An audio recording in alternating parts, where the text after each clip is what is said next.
Wade Mercer wiped condensation from his bathroom mirror, staring at the reflection he barely recognized. At 42 years old, there was more salt than pepper in his once dark hair. His deep-set eyes had lost their spark years ago. Running a hand over his stubbled jaw, he wondered when he started looking so defeated. The sounds of his wife Vanessa's laughter drifted up from the kitchen below. Her sister Heather was visiting again, the third time this week. Those visits always left Wade feeling like an outsider in his own home. The two women would switch to hushed tones whenever he entered a room. "Just family gossip," Vanessa would say with that practiced smile that never reached her eyes.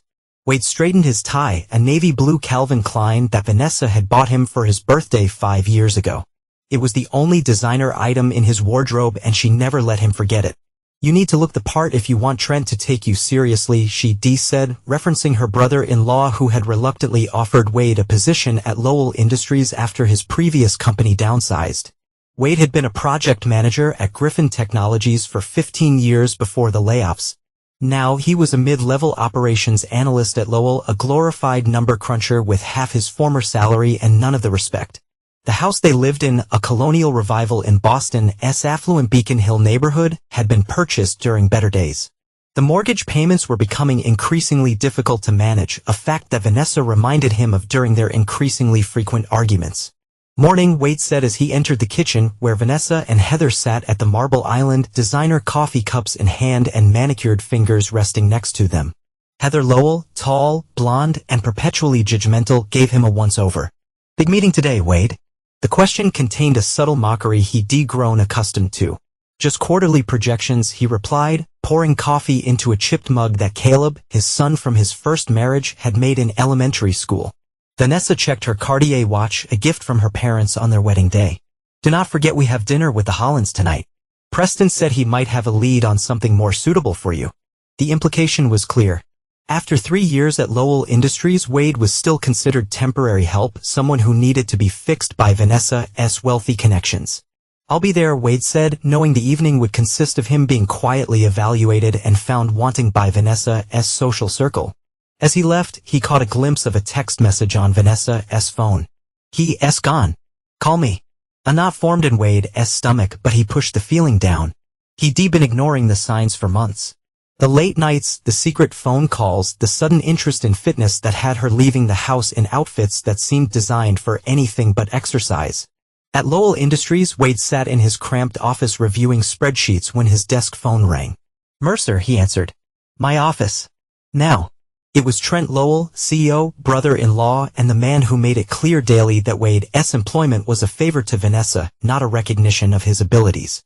Trent's corner office was all glass and chrome, with views of Boston Harbor that emphasized the power distance between them. Trent himself was lounging in an ergonomic chair that probably cost more than Wade's monthly salary, his athletic frame dressed in a tailored suit that screamed old money. "Close the door," Trent said without looking up from his computer. Wade complied, noting the presence of Lawrence Byrne, Lowell's CFO, sitting stiffly in a leather armchair.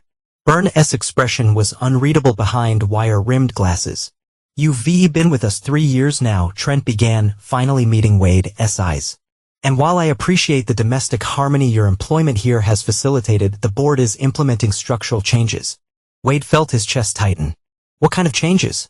"The redundancy kind," Trent replied with a thin smile. "Your department is being consolidated with analytics. Unfortunately, there would not be a place for you in the new structure." The words hit like physical blows. "You refiring me?" "Letting you go," Trent corrected. "With a modest severance, of course. Lawrence will handle the details." He stood, extending a hand that Wade did not take. "I'm sure you'll land on your feet. Vanessa mentioned Preston Holland might have something for you." The humiliation burned hotter than the anger. Wade looked between the two men, realizing this had probably been planned for weeks, perhaps even with Vanessa's knowledge. When Wade asked, his voice surprisingly steady, "Today will be your last day," Byrne interjected, sliding a folder across the desk. "All the paperwork is here. HR has already prepared your final check." Wade took the folder without opening it. "Did my wife know about this?" Trent's momentary hesitation was answer enough. "That's not relevant to this discussion." "I see," Wade said, though what he was seeing went far beyond this office, this moment. Pieces were falling into place. Vanessa's recent distance, Heather's increased presence, the whispered conversations. As Wade packed his meager belongings into a cardboard box, his cell phone pinged with a text from Vanessa. Trent called. "We need to talk tonight. Do not be dramatic about this." Wade slipped the phone back into his pocket without responding. For the first time in years, a different emotion was replacing his resignation, something sharp and clarifying. He was not just angry. He was awake. In the parking garage, Wade placed his box in the trunk of his aging BMW, another relic from better days. As he closed the trunk, a voice called his name. Wade Mercer. He turned to face a stranger, a man in his 60s with silver hair and keen eyes, dressed in a simple but clearly expensive suit. "My name is Solomon Blackfield," the man said, offering a business card. "I've been following your career with interest. Perhaps we could discuss your future over lunch." Wade looked at the card. Solomon Blackfield, founder, Blackfield Ventures. "Why would you be interested in me?" Wade asked, suspicious of the timing. Solomon's smile was enigmatic. "Let's just say I recognize potential when others miss it. And I've been watching Lowell Industries for quite some time. You might be exactly what I've been looking for." As Wade drove to the restaurant Solomon had suggested, he could not have known that this chance meeting would be the first domino in a chain that would reshape everything and everyone in his life. The Metropolitan Club's private dining room felt like another world, one Wade had glimpsed only through the stories Vanessa brought home from her lunches with Heather and their social circle. Solomon Blackfield ordered a bottle of wine without consulting the price, his movements displaying the casual confidence of someone who belonged. 15 years at Griffin Technologies, rising from junior analyst to project manager, Solomon said, reviewing Wade's career from memory. Then downsized during their acquisition, landing at Lowell Industries where you've been systematically sidelined despite consistently strong performance reviews. Wade's surprise must have shown on his face. "I do my homework, Mr. Mercer," Solomon explained, "especially when I'm considering a significant investment." "Investment in what?" Wade asked. "I was just fired this morning." "In you," Solomon replied simply. "More specifically, in what you could do with the right backing and freedom from constraining influences." The waiter arrived with their wine, pouring 2 glasses of a rich burgundy before disappearing again. "During your time at Griffin, you developed an inventory management system that increased efficiency by 34%, Solomon continued. At Lowell, your quarterly analysis identified supply chain vulnerabilities that, if addressed, would have saved the millions recommendations that Trent Lowell ignored. Wade stared at the older man. "How do you know all this?" "As I said, I do my homework. I also know that Trent Lowell is running his company into the ground with outdated methodologies and vanity projects. The board keeps him because of the family name, but Lowell Industries is a house of cards." Solomon leaned forward. "What would you say if I told you I want to acquire Lowell Industries? And I want you to lead the new company after the acquisition?" Wade nearly choked on his wine. "That's absurd. I do not have the experience or credentials to run a company that size." "Credentials or papers, Mr. Mercer. What matters is vision and execution. You have both. What you lack is confidence and opportunity," Solomon smiled. "I'm offering you the latter. The former you'll need to find for yourself." As lunch progressed, Solomon outlined his proposal. Wade would join Blackfield Ventures as a consultant while privately studying Lowell's vulnerabilities. Together, they would form a new company, Meridian Technologies, with Wade as CEO. Blackfield would provide the capital to acquire Lowell Industries when the time was right. "Why me?" Wade asked finally. "There must be dozens of more qualified executives you could hire." Solomon's expression grew serious. "I've been watching how Trent Lowell operates for years. He's rejected multiple partnership offers from me. Always condescending. Always assuming his family name makes him untouchable. I want someone who understands Lowell's weaknesses from the inside, someone with the intelligence to see opportunities others miss. And if I'm being perfectly candid, someone with personal motivation to see this through." Wade felt a chill. "You know about my relationship with Trent. I know he's your brother-in-law. I know he hired you reluctantly and fired you callously. That kind of treatment tends to sharpen one's focus." After lunch, Wade sat in his car, Solomon's business card in hand. The offer seemed impossible, too good, too convenient, too perfectly aligned with the anger simmering inside him. Yet the alternative was returning home to Vanessa with news of his termination, facing her disappointment, and beginning the humiliating process of begging for jobs through her connections. His phone had been buzzing throughout lunch, texts from Vanessa demanding updates, asking if he was coming to dinner with the Hollands. He had not responded to any of them. Instead, he called Solomon Blackfield and accepted his offer. Wade arrived home at 8, well after the time he was supposed to meet Vanessa for dinner with the Hollands. The house was dark except for a light in the kitchen. He found Vanessa sitting at the island, still dressed for dinner, a half-empty wine glass in front of her. "You missed dinner," she said, her voice tight with controlled anger. "Preston was expecting you. I had to make excuses." Wade poured himself a whiskey, taking his time before responding. "I was busy. She laughed incredulously. "Busy doing what? Feeling sorry for yourself? Trent called me this afternoon." "Of course he did," Wade interrupted. "Did he call before or after he decided to fire me?" Vanessa's momentary hesitation confirmed what he already suspected. "It's a business decision, Wade.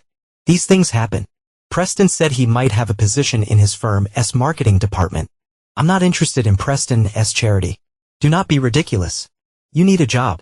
"I have one," Wade replied, watching her expression carefully. "I received an offer today." Surprise flickered across Vanessa's features. "From whom?" "Solomon Blackfield. I'll be working with him directly on a new venture." Vanessa's perfectly shaped eyebrows rose. "Solomon Blackfield, the venture capitalist?" Her tone shifted from dismissive to calculating. "That's unexpected. What position?" "Executive consultant for now, with potential for advancement." For the first time in months, perhaps years, Wade saw genuine respect in his wife's eyes. Or at least the closest approximation she could manage. It was telling that she did not ask about salary or responsibilities, only the prestige of the connection. "We should celebrate," she said. Her earlier anger had mysteriously evaporated. "I could invite the Lowells for dinner this weekend. Heather would be impressed, and Trent." "I'd rather keep this between us for now," Wade interrupted. "No need to tell family until things are more settled." Vanessa seemed disappointed but nodded. "If that's what you want." She stood, smoothing her dress. "I'm going to bed. Do not stay up too late." As she kissed his cheek, her first affectionate gesture in weeks, Wade caught a whiff of unfamiliar cologne. Not his, and certainly not Preston Holland's. After she left, Wade poured another whiskey and opened his laptop. He navigated to the family cell phone account and examined the call and text records for the past 3 months. The pattern was undeniable. Dozens of calls and hundreds of texts between Vanessa and a number he recognized as Trent's private line. The timestamps told their own story: calls when Wade was at work, texts late at night, communication that went far beyond a simple family connection. One particular cluster stood out, a flurry of calls the day before his termination. Wade closed the laptop, a cold clarity settling over him. The humiliation he felt that morning was transforming into something harder, more focused. Solomon had offered him an opportunity, yes, but also something even more valuable: a path to justice. His phone buzzed with a text from Solomon: "Meeting tomorrow, 9 a.m. My office. Bring your insights on Lowell's operational weaknesses. The real work begins now." Wade finished his whiskey and headed upstairs. Vanessa was already asleep, or pretending to be, as he gathered his pillow and a blanket. "Where are you going?" she mumbled, not opening her eyes. "Guest room," he replied. "I do not want to disturb you." She did not object, which told him everything he needed to know. In the solitude of the guest bedroom, Wade began making notes about Lowell Industries, its vulnerabilities, its weaknesses, the projects Trent had mismanaged. By morning, he had filled a notebook with the beginnings of what would become Trent Lowell's downfall, and possibly his wife's as well. Blackfield Ventures occupied the 38th floor of a gleaming tower in downtown Boston, its reception area a study in understated wealth. All clean lines, muted colors, and original artwork. Wade felt distinctly out of place in his off-the-rack suit as the receptionist escorted him to Solomon's office. "Ah, Mr. Mercer," Solomon greeted him, rising from behind a massive desk.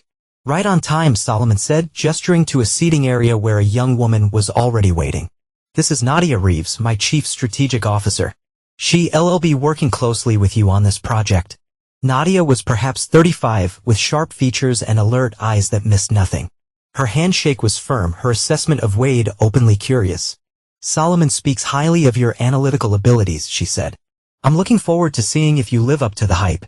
The meeting lasted 3 hours, during which Wade presented his analysis of Lowell Industries, its outdated supply chain, its bloated management structure, its failure to adapt to emerging market trends. Solomon and Nadia listened intently, occasionally interrupting with questions that pushed Wade to deeper insights. "Impressive," Nadia said when he finished. "You've identified weaknesses that would not be obvious to anyone without internal knowledge." A pause. "Though I'm curious about your personal stake in this." Solomon mentioned you were recently let go from Lowell. Wade met her gaze steadily. Yes, by my brother-in-law, Trent Lowell. I see. Nadia exchanged a glance with Solomon. Family dynamics complicate things. Only if you let them, Wade replied. Solomon smiled. Indeed. Which brings us to the next phase. He slid a folder across the table. This is your formal offer letter, Executive Vice President of Operations at Meridian Technologies, our new venture. The salary is outlined on page 3. Wade opened the folder and nearly dropped it when he saw the figure, triple what he'd been making at Lowell. This is generous, he managed. It's market rate for someone of your capabilities, Solomon countered. Review it. Sign it. And we can begin the real work tomorrow. As Wade left the building, contract signed, and a new company ID card in his pocket, he felt like a different person from the one who had walked into Trent's office the day before. His phone showed 5 missed calls from Vanessa. He ignored them all. Instead, he drove to a coffee shop across town and called his son, Caleb, now 20 and in his second year at NYU. Dad? Caleb sounded surprised. They had not spoken in weeks, another casualty of Wade's increasingly strained home life. Everything okay? Everything's changing, Wade replied. I've left Lowell Industries. New job, new direction. Mom mentioned Uncle Trent was planning to let you go, Caleb said, then immediately seemed to regret his words. I mean, your mother knew. The confirmation should not have hurt. He'd already suspected as much, but hearing it from his son twisted the knife. She and Aunt Heather were talking about it last week when I called, Caleb admitted reluctantly. I'm sorry, Dad. I should have warned you. Last week, while Vanessa was still sleeping beside him, while she was still pretending everything was normal, she had known his termination was coming. It's not your fault, Wade assured his son. But I'd appreciate it if you kept my new position quiet for now. I'm working with Solomon Blackfield on a significant project. Caleb whistled. Blackfield? Seriously? That's a major step up from Lowell. Yes, it is, Wade agreed. How would you feel about coming to Boston for a visit soon? We could catch up properly. I'd like that, Caleb said, sounding genuinely pleased. Next weekend, maybe?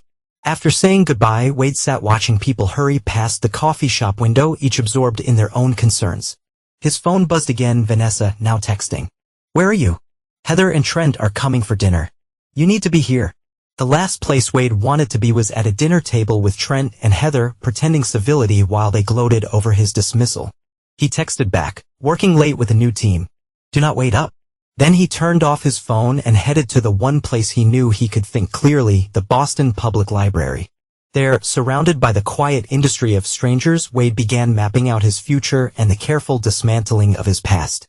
3 weeks passed in a blur of activity. Wade moved into a corporate apartment provided by Blackfield Ventures, telling Vanessa he needed to be closer to work during the critical startup phase. She did not argue, seemed almost relieved. In fact, though she insisted on maintaining appearances, people will talk if you move out completely, she said during one of his brief visits home to collect more clothes. Just tell everyone you working such long hours that it's more convenient to stay downtown during the week. Wade found her concern for appearances ironic, given what he now knew. His investigation into her relationship with Trent had yielded more evidence than he wanted, credit card statements showing hotel charges when she was supposedly at spa weekends with Heather. Location data from her phone showing regular visits to an apartment in Cambridge owned by a Lowell Industries shell company. The betrayal was comprehensive. Not just an affair, but a complete undermining of his life. Trent had not just taken Wade's job, he'd taken his dignity, his wife, and very nearly his future. But that future was now taking shape in unexpected ways. Under Solomon's mentorship, Wade was building Meridian Technologies into what would become Lowell's most significant competitor. They were recruiting key talent, developing proprietary systems based on Wade's earlier innovations, and quietly accumulating Lowell's stock through various proxies. We're nearly ready for Phase 2, Solomon announced during their Friday strategy meeting. Nadia and Wade sat across from him, reviewing the latest acquisition projections. Lowell's second quarter results will be announced next month. Our intelligence suggests they'll significantly underperform expectations. Trent's been hiding weaknesses through creative accounting, Wade confirmed. But they see not disguise the Westlake project failure. That's going to hit their bottom line hard. When it does, their stock will drop, Nadia continued. We'll increase our position and by third quarter, we'll be ready to make our move, Solomon finished. Which brings me to an important question. Wade, are you prepared for what comes next? This would not just be a business transaction. For you, it's personal. Wade thought about Vanessa's increasingly transparent lies, about Heather's smug condescension during his last visit home, about Trent's casual cruelty in dismissing him after years of service. I am ready, he said firmly, more than ready. What he did not share was how he spent his evenings meticulously documenting Trent and Vanessa's affair, mapping the connections between Trent's business decisions and their relationship, building a case that would destroy not just Trent's career, but his marriage and reputation as well. Good, Solomon nodded. Because tomorrow night is the Hudson Foundation Gala. Lowell Industries is a major donor, which means Trent will be there, along with the board members we need to influence. It's time to introduce the business community to the new CEO of Meridian Technologies. Wade froze. CEO? I thought I was Executive VP. Solomon smiled. That was Phase 1. Phase 2 requires someone with personal stakes in the outcome. The paperwork was finalized this morning. Nadia handed Wade another folder, his new contract, with a title and compensation package that made his previous agreement look paltry. You've more than proven yourself these past weeks, she said. The question is, are you ready to step into the spotlight? Once we do this, there's no going back to anonymity. Wade thought about the life he'd been living. The gradual erosion of his self-worth, the silent humiliations, the betrayals large and small. He thought about Vanessa and Trent, about Heather's cutting remark when he lost his job, now she'll finally leave you. I am done hiding, he said, signing the contract with a steady hand. Let them see exactly who I've become. What none of them could have anticipated was how quickly that revelation would come, or how drastically it would alter the lives of everyone involved. The Hudson Foundation Gala transformed the Boston Museum of Fine Arts into a landscape of wealth and influence. Crystal chandeliers cast prismatic light over priceless artifacts and even more valuable connections. Wade adjusted his custom-tailored tuxedo, a far cry from the worn suit he'd worn to Trent's office just weeks ago, and surveyed the room with newly confident eyes. Solomon materialized beside him, champagne flutes in hand. Your debut evening as Meridian CEO, he said, passing Wade a glass. Nervous? Focused, Wade corrected, accepting the champagne. Trent just arrived with Heather. The Lowell Industries board members are near the Egyptian exhibit. Solomon followed his gaze to where Trent stood holding court, Heather on his arm in a designer gown that probably cost more than most people's monthly salary. Your wife did not accompany him this evening. Vanessa texted earlier claiming a migraine, Wade replied, his tone neutral. A convenient excuse. What he did not mention was that he hired a private investigator to document Vanessa's actual whereabouts. Bradford Cole was discreet, thorough, and currently watching Vanessa and Trent's secret apartment in Cambridge. The board chairman just noticed us, Solomon murmured. Shall we begin? What followed was a masterclass in strategic networking. Solomon introduced Wade to Boston's business elite as the visionary behind Meridian Technologies' groundbreaking supply chain integration system, a system based on ideas Trent had rejected at Lowell. Wade spoke with confidence born of preparation and genuine expertise, discussing market trends and technological innovations with a clarity that drew growing circles of interested listeners. From the corner of his eye, he noticed Trent becoming aware of the shift in attention. Trent's expression darkened as he tried to identify the newcomer commanding such interest. Who was that with Solomon Blackfield? Wade overheard Trent asking a board member. Meridian's new CEO, apparently, the board member replied. Brilliant fellow, just explained how they revolutionizing the very space Lowell is struggling with. The moment of recognition, when it came, was everything Wade could have hoped for. Trent's face transformed from curiosity to shock to barely concealed rage in the span of seconds. He excused himself from his conversation and made a beeline for Wade, Heather trailing uncertainly behind. Wade, Trent's voice carried forced joviality. What an unexpected surprise. I did not realize you were acquainted with Solomon. Wade turned, allowing himself a moment to appreciate Trent's discomfort before responding. Trent, Heather, lovely to see you both. His smile never reached his eyes. Solomon and I have been working together since shortly after my departure from Lowell. He recognized opportunities that others missed. Solomon extended a hand to Trent. Mr. Lowell, we've crossed paths at events before. You've always been too busy for substantive conversation. Wade speaks highly of Lowell's potential, if not its current leadership. The implied criticism was not lost on Trent, whose handshake turned perfunctory. Heather's eyes darted between the men, her social instincts sensing danger. Meridian Technologies, she said, focusing on the safer topic. I do not believe I'm familiar with it.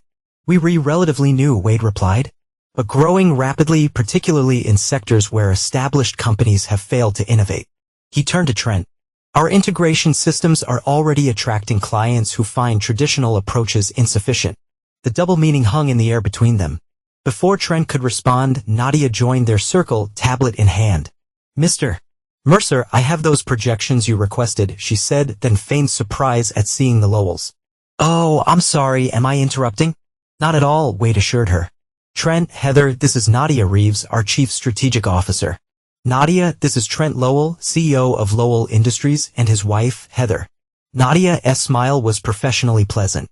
Mr. Lowell, your company has come up in several of our strategic discussions. Wade has provided valuable insights into areas where Meridian can improve upon Lowell's established practices. Trent's jaw tightened. Has he indeed? I'm surprised he would have such detailed knowledge given his limited role at our company. Limited by design, perhaps, Solomon interjected smoothly. Fortunately, we believe in allowing talent room to flourish. If you'll excuse us, the governor has just arrived and Wade should make his introduction. As they moved away, Wade heard Heather hissing to Trent, did you know about this? Why did not Vanessa say anything? The evening continued in similar fashion, Wade building connections while Trent grew increasingly agitated, attempting to counter Meridian's growing buzz with increasingly desperate assertions of Lowell's market position. By the time Wade prepared to leave, his success was evident in the business cards filling his pocket and invitations to private meetings with potential investors and clients. Outside, as the valet brought his new Tesla, another symbol of his transformation, Wade's phone buzzed with a text from Bradford Cole. Target A met Target B at Cambridge location, 8:17 p.m. Photographic evidence secured. Returning to surveillance. Targets A and B, Vanessa and Trent. The migraine excuse exposed for the lie it was. As Wade drove back to his corporate apartment, he allowed himself a moment of raw emotion, not grief or betrayal, but a cold, clarifying anger that crystallized his resolve. In his apartment, Wade opened his laptop and reviewed the evidence Bradford had already provided. Photographs of Vanessa and Trent entering and leaving the Cambridge apartment on multiple occasions. Time-stamped records of their meetings coinciding with their excuses to their respective spouses. Financial transfers showing Trent had been funding Vanessa's personal shopping expenses for at least 2 years. Most damning was an email chain Bradford had recovered from a cloud backup of Vanessa's phone. Messages between her and Trent discussing Wade's termination weeks before it happened. Planning how to manage Wade's reaction. Even joking about his inevitable, pathetic response. He'll probably just take whatever scraps Preston offers him. Vanessa had written. He always settles for less than he deserves. Why he's so easy to control. Trent's response had been even more cutting.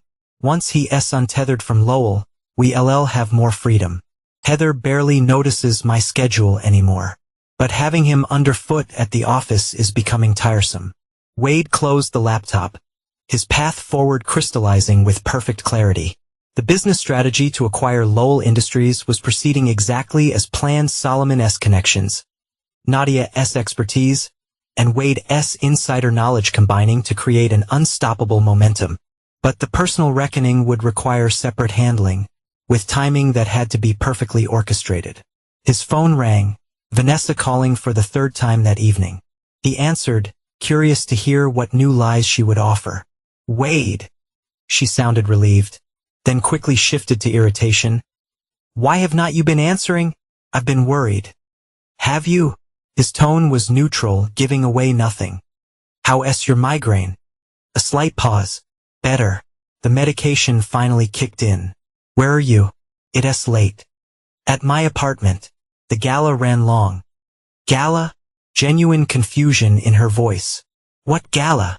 The Hudson Foundation event. Quite illuminating. I met your brother-in-law there. Another pause, longer this time. Trent was at a charity event. With Heather? Wade confirmed. He seemed surprised to see me. Almost as surprised as I was that you did not mention your migraine when we spoke this morning. It came on suddenly. Vanessa stammered. You know how they are. Are you coming home this weekend? Wade considered his response carefully. Not this weekend. I have meetings, but I'm thinking we should plan a dinner party soon, perhaps next week, to celebrate my new position. New position. Interest sharpened her tone.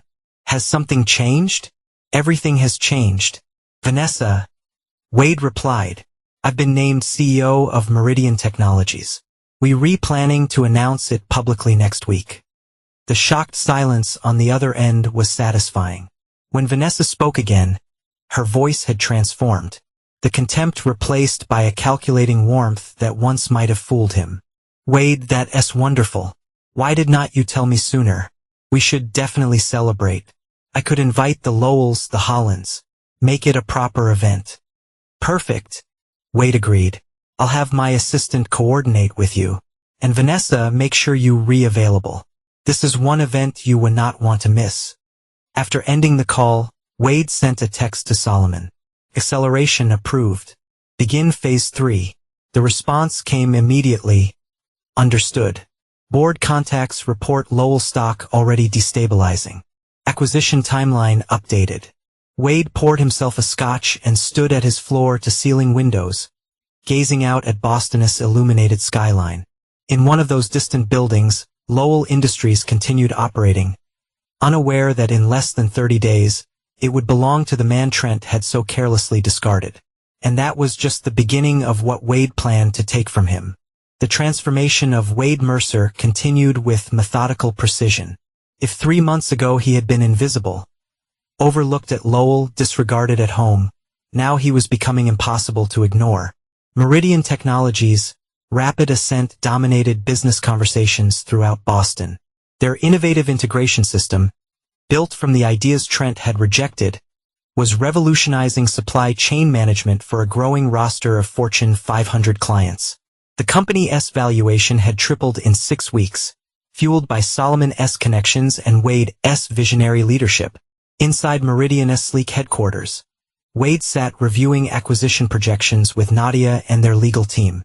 The numbers told a compelling story. Lowell Industries stock was in free fall following a disastrous quarterly report. Trent had attempted to blame market conditions, but analysts had pointed to leadership failures and systematic underinvestment in innovation. We're approaching the threshold, Nadia observed, highlighting figures on her tablet. Another 5% drop and our tender offer becomes viable. The board will have fiduciary responsibility to consider it.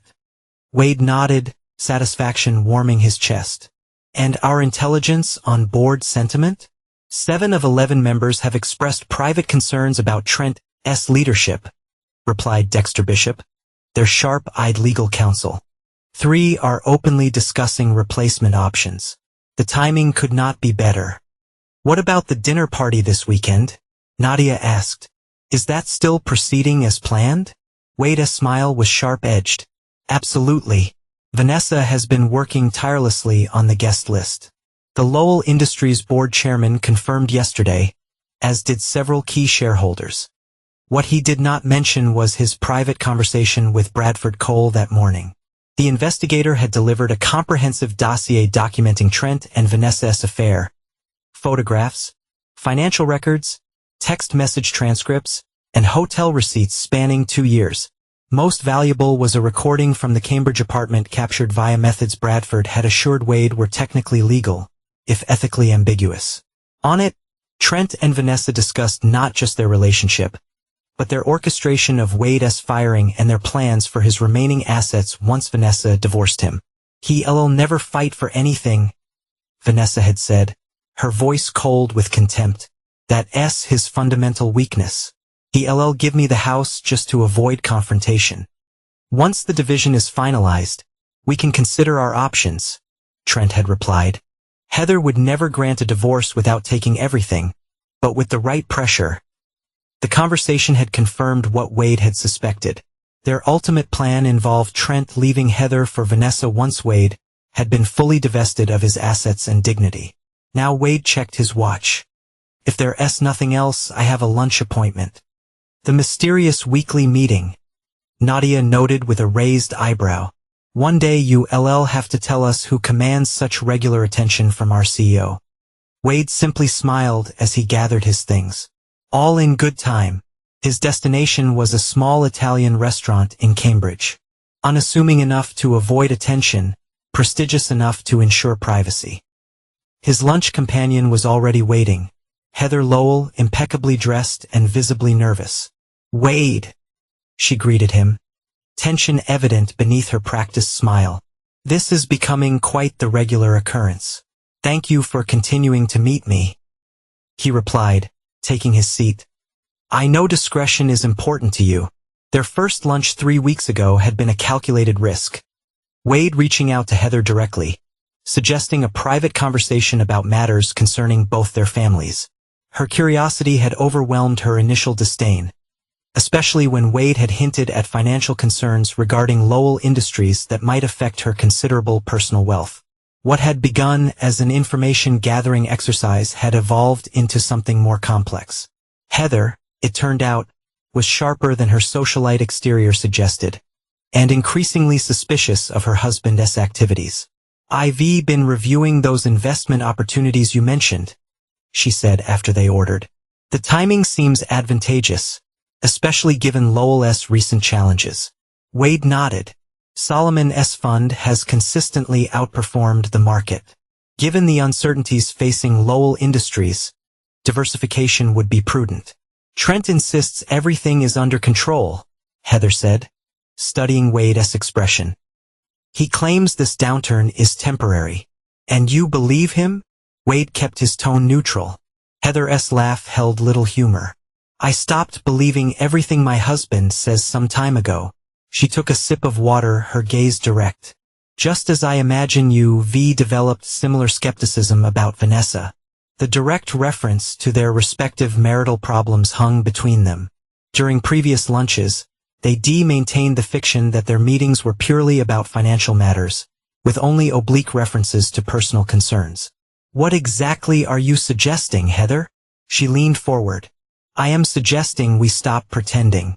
You did not invite me to lunch because you were concerned about my investment portfolio, and I did not accept because I needed financial advice." Wade considered his response carefully. Having Heather as an ally rather than an adversary could accelerate his plans significantly, but only if her motivation aligned with his objectives. "Why did you accept then?" "Because unlike my husband, I can recognize when the balance of power has shifted." Her perfectly manicured nails tapped against the tablecloth. "Trent has been distracted, secretive. The company is failing under his leadership. And suddenly you, the man he disparaged for years, are Boston's newest business success story." Her smile turned calculating. "I find the symmetry interesting. And what would you want from this conversation, assuming we being honest with each other?" "Protection," she replied without hesitation. "Trent has been moving assets, changing account permissions. I believe he is preparing for some significant change, one that would not benefit me." Wade maintained his neutral expression, though inwardly he was pleased. Heather had independently identified the threat without knowing its specific nature. "You believe Trent is planning to leave you?" It was not a question, but Heather answered anyway. "I know he is. What I do not know is with whom, when, or what he is planning to take with him." Her eyes narrowed. "But I suspect you might have insights." This was the moment of strategic decision, how much to reveal, how much to withhold. Wade opted for a calculated partial truth. "I have reason to believe Trent is involved in a serious relationship outside his marriage," he confirmed, "and that this relationship has influenced both personal and professional decisions over the past 2 years. Heather's composure barely flickered, though her knuckles whitened around her water glass. "With whom?" "I have substantial evidence. But before I share it, I need to understand what you intend to do with this information." Heather's laugh was brittle. "What any self-respecting woman with a bulletproof prenuptial agreement would do, ensure I get everything I'm entitled to before he can hide it." She leaned forward. "The Lowell family fortune is legally protected. It remains with the bloodline regardless of marital status. But everything we've built during our marriage, that is subject to division, including his controlling interest in Lowell Industries," Wade noted, "which the prenup specifically addresses." Heather's eyebrows rose. "You've seen my prenuptial agreement?" "I've seen enough legal documentation to understand the relevant points," Wade replied smoothly. "If Trent initiates divorce proceedings, especially under circumstances involving infidelity, your financial position would be significantly strengthened. And Lowell Industries would be destabilized further, creating opportunities for strategic restructuring." Understanding dawned in Heather's eyes. You replanning to acquire Lowell? Meridian Technologies is exploring multiple growth opportunities, Wade answered diplomatically. Lowell's current vulnerabilities make it an attractive target. And my husband would lose control of his family company. Heather's smile turned genuine. How deliciously appropriate. She studied Wade carefully. But why tell me any of this? I could warn Trent. You could, Wade acknowledged. But you would not, because it does not serve your interests. If Trent knows what's coming, he'll accelerate his own plans, including whatever financial maneuvers he's making to disadvantage you. Heather considered this, then nodded. So we have aligned interests, at least temporarily. What exactly are you proposing? A limited partnership, Wade replied. I provide you with evidence of Trent's infidelity enough to secure your financial position. You remain publicly supportive of Trent until the critical moment, preventing him from suspecting what's coming. And when is this critical moment? The dinner party at my home this Saturday, Wade said. The Lowell board members and shareholders will be present. So will Trent, Vanessa, and you. A public revelation? Heather seemed surprised. That seems theatrical. Sometimes theater serves a purpose, Wade replied. Especially when the audience includes decision-makers who need to understand that leadership changes are not merely business decisions but moral imperatives. Heather studied him, reassessing. This is not just about acquiring Lowell Industries for you. Is it? This is personal. Wade met her gaze directly. Just as your interest is not solely about financial security. We both want justice, Heather. The difference is I've positioned myself to deliver it. After lunch, they parted with a new understanding. Wade provided Heather with selected evidence of Trent's affair enough to convince her of its seriousness without yet revealing Vanessa's involvement. That particular revelation was reserved for Saturday evening. As Wade returned to Meridian's offices, his phone buzzed with a text from Vanessa, confirmed final guest list for Saturday. 32 attending, including all your requests. Called caterer and florist. Need anything else? Wade smiled at the eager tone. Since learning of his new position, Vanessa had transformed back into the attentive wife she pretended to be early in their marriage. The performance would have been convincing if he had not seen the unfiltered truth of her contempt. Everything sounds perfect, he replied. This dinner needs to be memorable. It would be memorable indeed, just not in the way Vanessa imagined. Back at Meridian, Wade found Solomon waiting in his office, uncharacteristic concern on his face. We may have a complication, the older man said without preamble. Trent Lowell has requested a private meeting with me tomorrow. His assistant was vague about the purpose, but mentioned mutual business interests and potential collaboration. Wade considered this development. He's desperate. The board is turning against him. The stock is plummeting. And now his wife is quietly preparing for war. He's looking for allies anywhere he can find them. Or he's identified our strategy and is attempting to counter it, Solomon suggested. Should I take the meeting? Absolutely, Wade decided. Let him believe there might be a lifeline. The more false hope he has, the more devastating the fall will be. Solomon studied Wade, his expression thoughtful. This has become very personal for you. It was always personal, Wade replied. For Trent, for Vanessa, and now for me. The difference is they never saw me as a threat. His smile was cold. That's about to change. The morning of the dinner party dawned with appropriate dramatic flair, thunderstorms clearing to reveal a pristine Boston sky as if the universe itself approved of the reckoning to come. Wade stood in the master bedroom of the Beacon Hill house, adjusting his tie as Vanessa rushed about finalizing details. The florist delivered the wrong centerpieces. She fretted, phone pressed to her ear. I need the blue hydrangeas, not white. This is unacceptable. She covered the mouthpiece. Wade, what time will Solomon arrive? Should we seat him at your right or at the head of the table? My right, Wade replied, watching her through the mirror. The host sits at the head. The past week had been a fascinating study in human adaptation. Once Vanessa learned of Wade's new status as Meridian CEO, her behavior had transformed completely. Gone was the cold disdain, replaced by a performance of devoted wifehood that would have impressed Broadway critics. She touched him more, laughed at his comments, consulted him on household decisions that previously would not have warranted mention. What she did not know was that Wade had continued monitoring her communications with Trent. Their messages had grown increasingly frantic as Lowell Industries' position deteriorated. What's Wade planning with this dinner? Trent had texted yesterday. Half my board accepted invitations without consulting me. It's just his sad attempt to show off his new position, Vanessa had responded. He's always been desperate for validation. Use it to your advantage. Charm the board members. Remind them of the Lowell legacy. Solomon Blackfield requested a meeting today. He might be open to investment rather than acquisition. I need you to find out what Wade knows. I'll handle Wade. You focus on Solomon. We can meet after dinner to compare notes. The shameless calculation would have hurt Wade once. Now it merely strengthened his resolve. Perfect timing, Vanessa said, finishing her call as a text arrived on Wade's phone. Who is that? Nadia, he replied truthfully, confirming some details for Monday's announcement. What he did not share was the content. Acquisition paperwork finalized. Proxy votes secured. Board chairman confirmed support. We ready. She works on weekends? Vanessa asked with superficial interest. That's dedication. Success requires sacrifice, Wade replied, meeting his wife's eyes in the mirror. Some people understand that better than others. A flicker of unease crossed Vanessa's features before she masked it with a smile. I should check on the caterers. The first guests arrive in an hour. After she left, Wade opened his safe and removed a sealed envelope containing copies of the evidence he decompiled, financial records, photographs, transcripts, and the most damning recorded conversations between Vanessa and Trent. Additional copies had already been distributed to secure locations with instructions for delivery to specific individuals under certain circumstances. Tonight, those circumstances would align perfectly. The dinner party began with calculated precision. Wade and Vanessa greeted guests in the foyer of their Beacon Hill home, a carefully curated collection of Boston's business elite, including 6 Lowell Industries board members, key shareholders, and influential industry figures. Solomon arrived early, as planned, engaging the board chairman in conversation about market trends, while carefully avoiding specific mention of Lowell Industries. Nadia circulated with practiced ease, her conversations seemingly casual while strategically reinforcing Meridian's strengths and innovation. Trent and Heather arrived 40 minutes after the first guests, a power move meant to establish importance.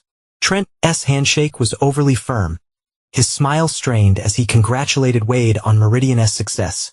Quite the gathering, Trent observed, glancing around at the influential crowd. Solomon mentioned you two have been working together for some time.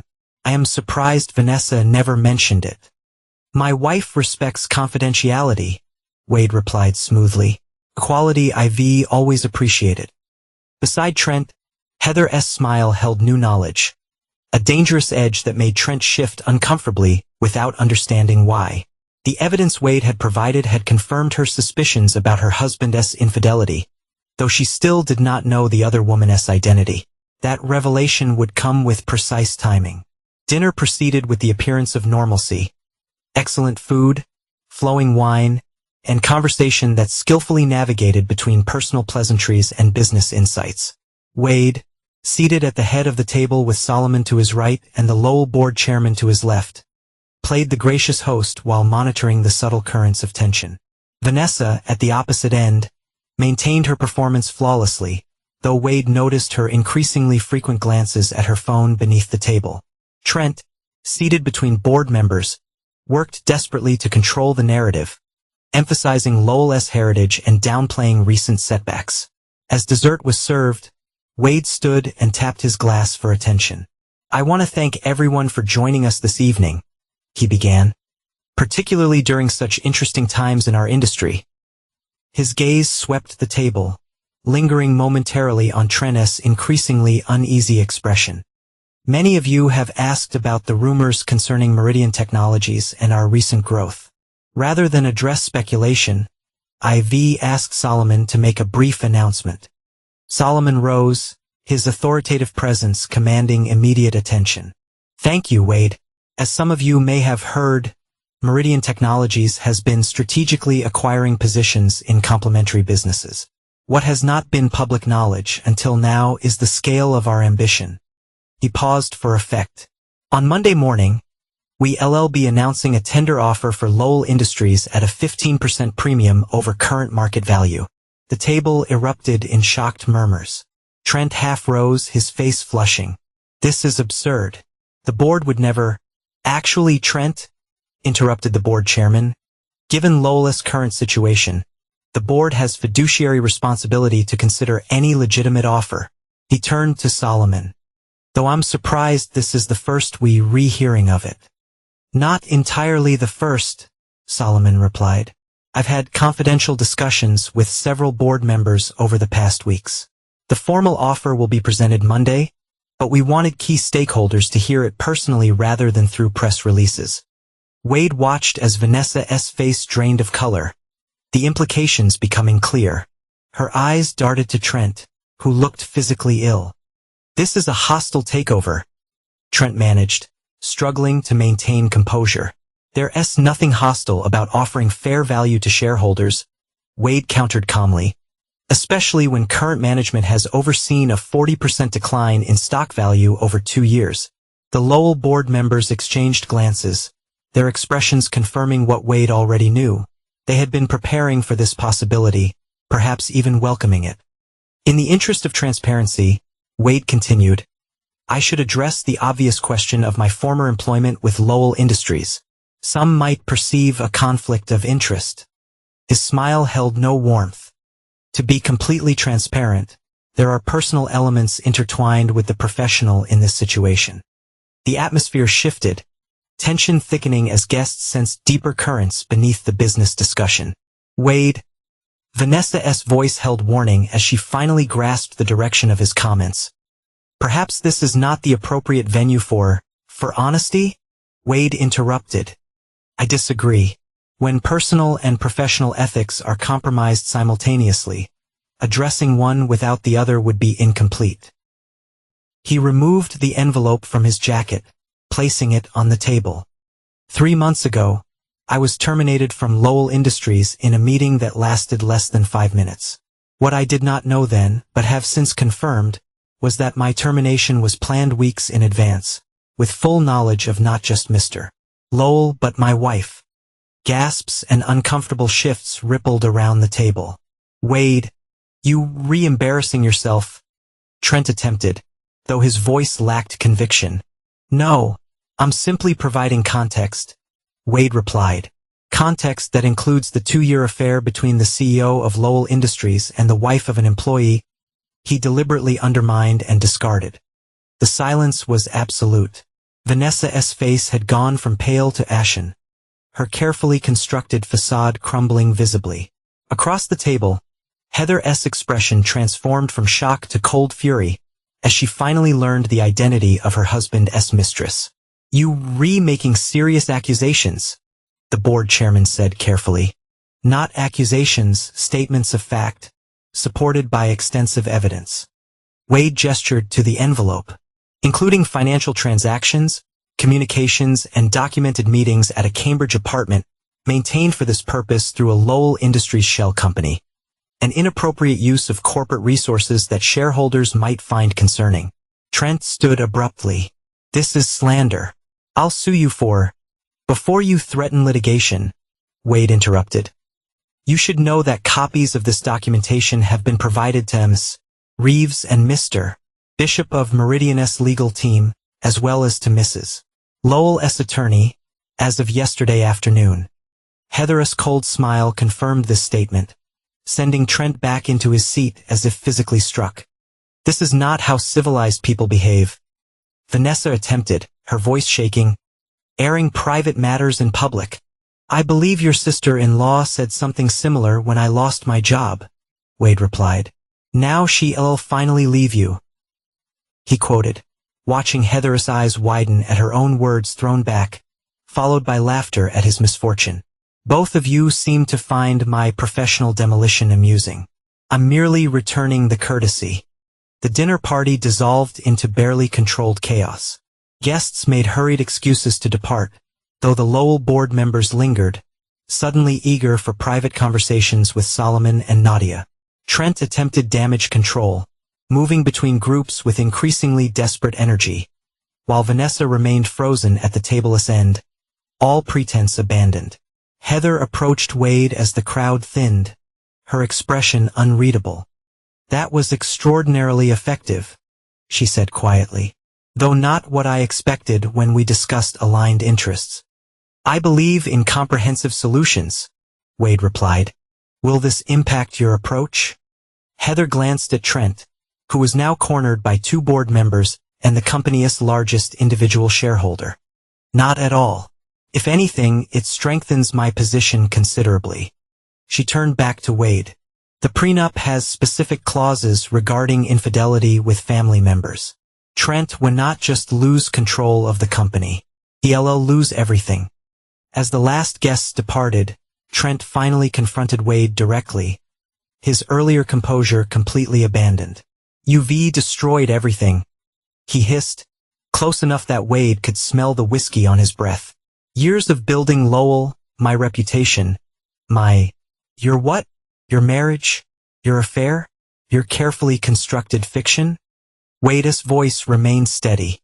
"You did that yourself, Trent. I simply exposed what already existed." "This is not over," Trent threatened, though his voice held more desperation than menace. "There are things you do not know, contingencies. There is nothing you can do that I have not already anticipated," Wade interrupted. "The acquisition proceeds Monday regardless of your personal actions. The board has effectively abandoned you. Your wife is already consulting divorce attorneys. And as for Vanessa..." He glanced to where his wife stood alone, abandoned by both her lover and her social circle. "I believe she'll be serving her own kind of sentence." After everyone had gone, Wade found Vanessa in the kitchen, mechanically loading Crystal into the dishwasher, an activity she would normally have left for the housekeeper. "Why?" she asked without looking up. "You could have filed for divorce privately. The acquisition could have proceeded without this," Vanessa said. "The same reason you and Trent discussed my termination weeks before it happened, instead of handling it professionally," Wade replied. "The same reason Heather mocked me when I lost my job. Because some lessons require public consequences to be properly learned." Vanessa finally turned to face him, makeup streaked from silent tears. "What happens now?" "Now I move permanently into my apartment downtown. Divorce papers will be delivered Monday morning, the same time Meridian's acquisition of Lowell becomes public. You have 30 days to vacate this house, which will be sold as part of the settlement." "You've thought of everything," she said bitterly. "I learned from watching you and Trent plan my professional execution," Wade replied. "The difference is I succeeded where you failed." As Wade left the house that had never truly felt like home, his phone buzzed with a text from Solomon. "Phase 3 complete. Monday's proceedings on schedule. Extraordinary work tonight." Wade smiled as he slipped into the back of the waiting car.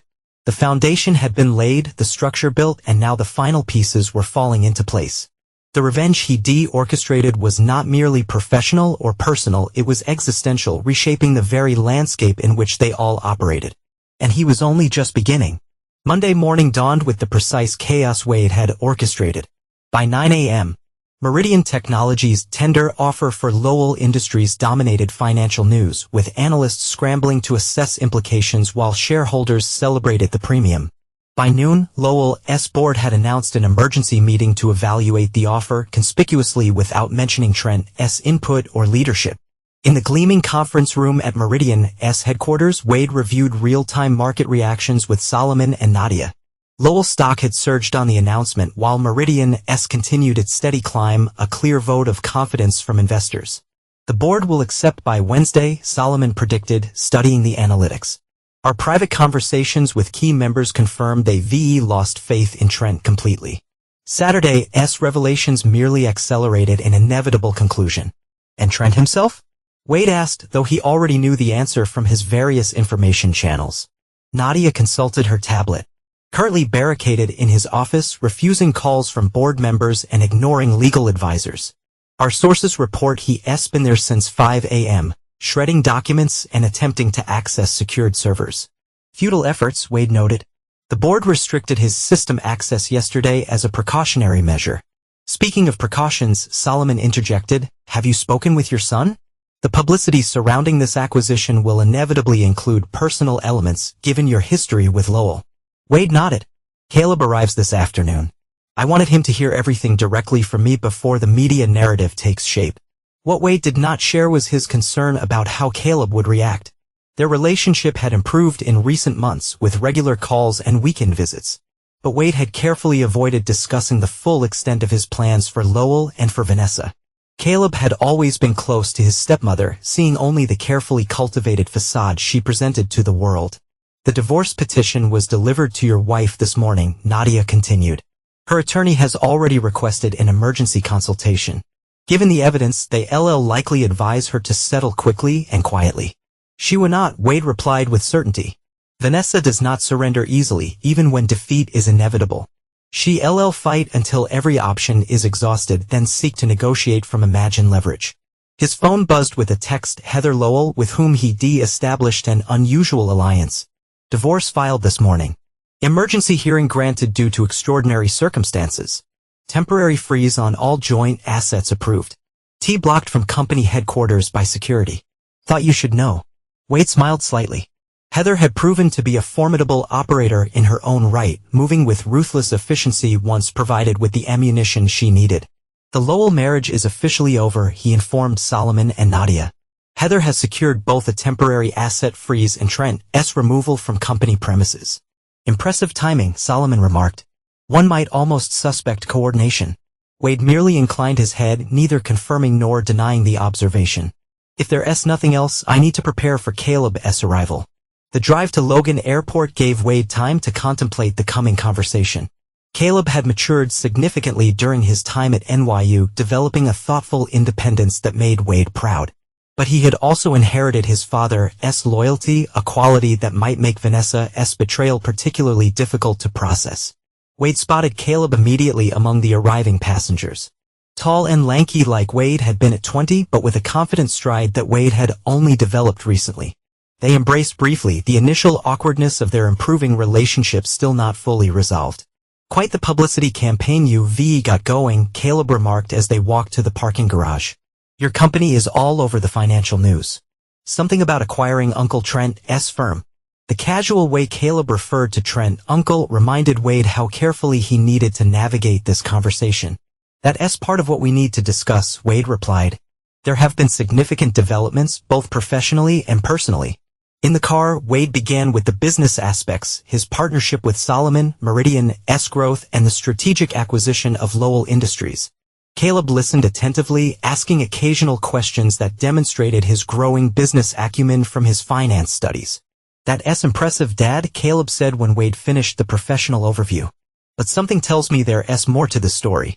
You mentioned personal developments. Wade took a deep breath. Vanessa and I are divorcing. Caleb's expression shifted from surprise to concern. Because of the acquisition? I know things were tense between you two. But because she's been having an affair with Trent for the past 2 years, Wade interrupted gently, including during the period when he fired me from Lowell Industries, a decision they planned together. The color drained from Caleb's face. Are you sure? Vanessa always seemed so. I have irrefutable evidence, Wade confirmed. Financial records, photographs, recorded conversations, their relationship directly influenced business decisions at Lowell, including my termination. Caleb stared out the window, processing. So the acquisition, it's revenge? It's business, Wade replied carefully. Lowell Industries is a valuable asset being mismanaged by its current leadership. But yes, there's a personal element I would not deny. Does Aunt Heather know? She does now. She's filed for divorce as well. Caleb shook his head, still struggling to reconcile this information with his understanding of their family. This is why you've been staying at that apartment downtown. You already knew.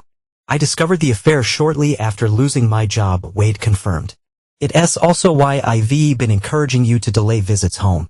I wanted to address the situation properly before involving you. They drove in silence for several minutes before Caleb spoke again. Vanessa called me this morning, he admitted. She was upset, said you were destroying the family with false accusations and corporate games, that I needed to talk sense into you. Wade's hands tightened slightly on the steering wheel. What did you tell her? That I'd hear your side before forming any opinions. Caleb turned to study his father's profile. She's been good to me, Dad. Made sure I felt welcome in your home. Remembered my birthdays when you were buried in work. It's hard to reconcile that person with what you redescribing. People are complex, Wade acknowledged. Vanessa cultivated your loyalty because it served her purposes. She did the same with me for years until Trent offered a more advantageous arrangement. The bitterness in Wade's tone was not lost on Caleb. You really hate her now, do not you? I do not hate her, Wade corrected, though the statement was not entirely true. I simply see her clearly for the first time. And I refuse to allow her actions to go unanswered. At Wade's downtown apartment, he showed Caleb selected evidence from the dossier Bradford Cole had compiled, enough to confirm the truth of his claims without subjecting his son to the more intimate details. Caleb reviewed the materials in silence. His expression grew increasingly troubled. They were laughing about your firing, he said finally, referencing an email exchange. Planning it like it was entertainment. Yes, Wade confirmed simply. And Aunt Heather's comment about Vanessa finally leaving you. That really happened. At a family dinner the night I lost my job. She did not realize I overheard. Caleb set the documents aside, visibly shaken. I feel like I do not know any of these people. Including you, he added, meeting Wade's gaze directly. The father I grew up with would never have orchestrated something like this acquisition. He would have filed for divorce and moved on quietly. The father you grew up with was systematically undermined and devalued, Wade replied, surprising himself with his openness. Both professionally and personally. This situation required a different response. Revenge, Caleb stated flatly. Justice, Wade countered. Trent and Vanessa conspired to destroy my career and dignity. They were now experiencing proportional consequences for those actions. Caleb was silent for a long moment. What happens after the acquisition? After the divorces? When you've taken everything from them. Then what? The question caught Wade off guard. In his single-minded focus on retribution, he had given little thought to what would follow his complete victory. Meridian will absorb Lowell's valuable assets and discard the rest, he answered, focusing on the business aspects. Professionally, I'll continue building what I've started with Solomon. And personally, Caleb pressed. When the revenge is complete, what fills that space? Wade had no immediate answer. The determination that had driven him for months had focused exclusively on dismantling what Trent and Vanessa had built, both their professional standing and their planned future together. He had given little thought to constructing something new for himself beyond Meridian's success. I suppose I'll figure that out when the time comes, he said finally. Caleb nodded, though his expression suggested the answer had disappointed him. Just be careful you do not become what you refighting, Dad. Revenge has a way of hollowing people out. Later that evening, after Caleb had settled into the apartment's guest room, Wade stood at his floor-to-ceiling windows considering his son's warning. Had the pursuit of vengeance changed him fundamentally? Undoubtedly. The Wade Mercer who had walked into Trent's office 3 months ago would never have conceived of the events now unfolding. But transformation was not inherently negative. The old Wade had been passive, accepting disrespect and marginalization as his due. The new Wade commanded respect and wielded power effectively. Was that a corruption of character or simply growth? His phone rang. An unexpected call from Bradford Cole. Mr. Mercer, we have a situation, the investigator said without preamble. Trent Lowell left his house 20 minutes ago in an agitated state. Based on his recent communications, I'm concerned about his mental stability and destination. Wade's pulse quickened. You think he's coming here? No, sir. Based on location tracking, he appears to be heading toward your former residence in Beacon Hill. Mrs. Mercer is currently there alone. Cold alarm replaced satisfaction. Whatever his feelings toward Vanessa, he had never intended for her to face physical danger. Call the police, Wade instructed, then continue monitoring. I'm on my way there now. Sir, I strongly advise against personal involvement, but Wade had already ended the call, grabbing his keys and heading for the door. He paused only long enough to leave Caleb a note explaining his sudden departure. The drive to Beacon Hill took 15 agonizing minutes, during which Wade's mind conjured increasingly disturbing scenarios. Trent had always controlled his public image carefully, presenting as the composed business leader while privately revealing a volatile temperament.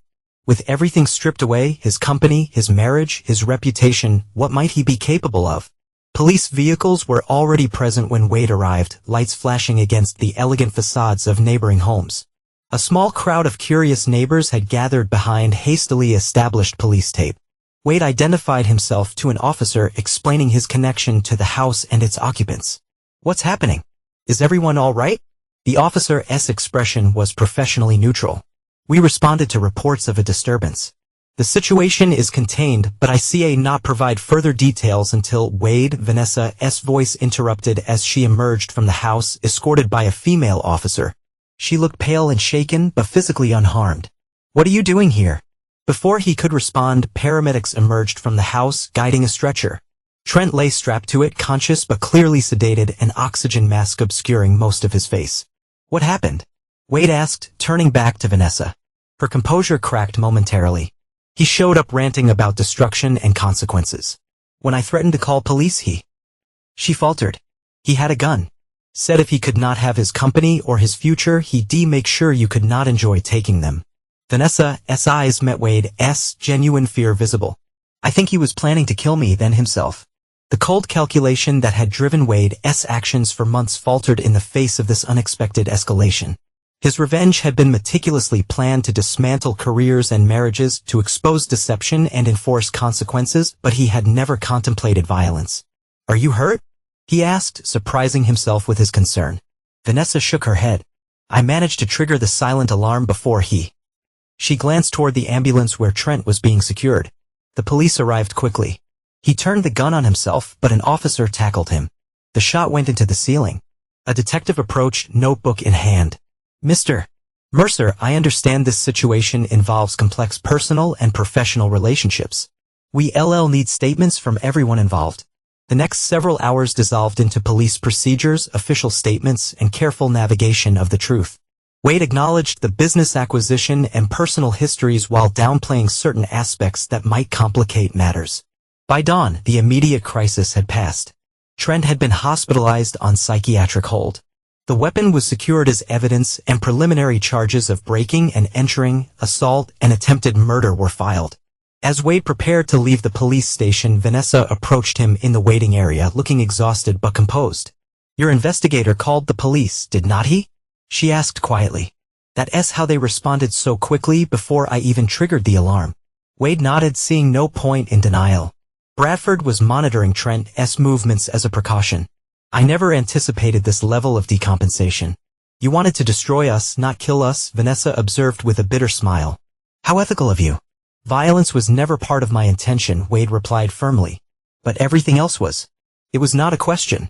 The public humiliation, the professional devastation, the financial ruin. All carefully orchestrated for maximum impact. As was my termination," Wade countered. "As was your affair. As was your plan to take everything in our divorce once Trent had positioned himself to leave Heather." Vanessa did not deny it. "We are who we are," she said instead. "I will not apologize for seeking advantage where I found it. Neither, obviously, will you." She studied him with new awareness. "I never saw this version of you coming. All those years I thought I understood your limitations." "That was your fundamental mistake," Wade replied. "Confusing patience for weakness. Mistaking strategic restraint for lack of capacity. A mistake I would not make with the next man in my life," Vanessa said, gathering her purse. "Consider that my lesson learned from all this." As she walked away, Wade felt a strange mixture of emotions: satisfaction at the completion of his revenge, concern about the unexpected violent turn, and something like pity for the shallow calculation that defined Vanessa's worldview. When he returned to his apartment, he found Caleb awake and worried, having seen news reports about an incident at the Beacon Hill address. "Is Vanessa okay?" was his first question. "Physically, yes," Wade confirmed, explaining the situation in measured terms. Trent broke down under the pressure. "It's unfortunate, but not entirely surprising." Caleb studied his father. "And you? Are you satisfied now? Is this enough?" The question echoed in Wade's mind as he considered recent events. The acquisition was proceeding. Lowell Industries would soon be absorbed into Meridian. Trent faced criminal charges in addition to financial ruin and divorce. Vanessa would be removed from the house and the social circles she valued, her reputation permanently tarnished. Was it enough? The answer surprised him. "It's not about satisfaction anymore," Wade realized aloud. "It's about moving forward without these people controlling any aspect of my life." Caleb nodded slowly. "That sounds healthier than where you started." He hesitated before adding, "I'm staying in Boston for the week. I've already cleared it with my professors. I think we both could use the company right now." As Caleb headed to the kitchen to make coffee, Wade checked his phone and found a message from Solomon. "Board vote accelerated. Acquisition approved unanimously. Press conference tomorrow at 10 a.m. Congratulations, CEO Mercer. The future is yours to define." The future. For months, Wade had focused exclusively on dismantling the past, betrayals, humiliations, injustices. Now, with that work nearly complete, the wide-open question of what came next loomed before him like uncharted territory. The Lowell Industries acquisition was finalized with clinical precision. At the press conference, Wade presented a vision of strategic integration that impressed analysts and reassured employees about the transition. Behind the scenes, however, his approach was considerably less gentle. "Clean sweep of upper management," he instructed Nadia as they reviewed organizational charts in Meridian's conference room. Anyone who directly enabled Trent's mismanagement or benefited from his nepotism is out. That's nearly the entire executive team, Nadia pointed out, though her tone suggested approval rather than concern. And several department heads. All replaceable, Wade confirmed. Solomon's recruitment team has alternatives identified for critical positions. The rest can be filled through internal promotion of talent that was previously overlooked, people like I once was. The strategy was brutally effective. Within 10 days of the acquisition, Lowell Industries had been systematically dismantled. Its valuable assets and talented personnel absorbed into Meridian, its inefficient processes abandoned, its enabling leadership dispersed. The Lowell family name, once synonymous with Boston business prestige, was methodically erased from corporate identity. The historic Lowell building downtown, which had housed the company for generations, was sold to developers who planned to convert it into luxury condominiums. Is not this excessive? Caleb asked one evening, reviewing news coverage of the acquisition's aftermath.